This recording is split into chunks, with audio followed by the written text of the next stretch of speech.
Prečo ste sa rozhodli podnikať? Podnikať som sa rozhodol hlavne preto, lebo si myslím, že je to to, čo som chcel robiť už od malička. Keď som malý, tak som hrával rôzne hry, kde sa stávalo, budovalo, kde sa riadili firmy. Takisto obidvaja moji rodičia sú teda podnikatelia, takže som videl, že áno, toto je to, čo chcem v živote robiť. Tiež som skúšal pracovať pre rôzne firmy, bol som na brigádach, ale tam som prišiel na to, že naozaj to nie je to, čo by som chcel robiť a že nechcem pracovať pre druhých. Takže som sa rozhodol hlavne preto, že chcem robiť to, čo ma baví a chcem pracovať pre seba.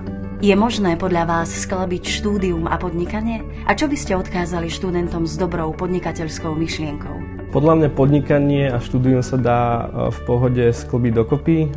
Chce to takú lepšiu organizáciu času, že si musíte rozložiť, kedy budete v škole, na prednáškach alebo na skúškach a kedy sa budete venovať svojej firme, ale určite sa to dá veľmi v pohode spojiť. Pre mňa je veľmi zaujímavé, že to, čo sa naučím pri podnikaní, tak môžem využiť v škole a zase naopak to, čo sa naučím v škole napríklad na marketingu, tak si môžem vyskúšať po obede v mojej firme, či to naozaj tak funguje.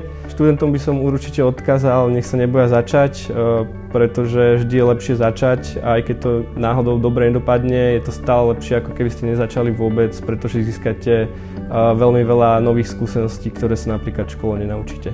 Aké sú vaše podnikateľské ambície, vízie? No tak našou podnikateľskou ambíciou je určite vybudovať globálnu úspešnú firmu. Chceli sme sa dostať s našim nápadom do sveta, no určite sme nechceli zostať len pri tomto jednom našom nápade z Kikresume, pretože máme asi ďalších 5 nápadov, ktoré by sme chceli v dohľadnej dobe rozbehnúť a týmto vybudovať úspešnú firmu.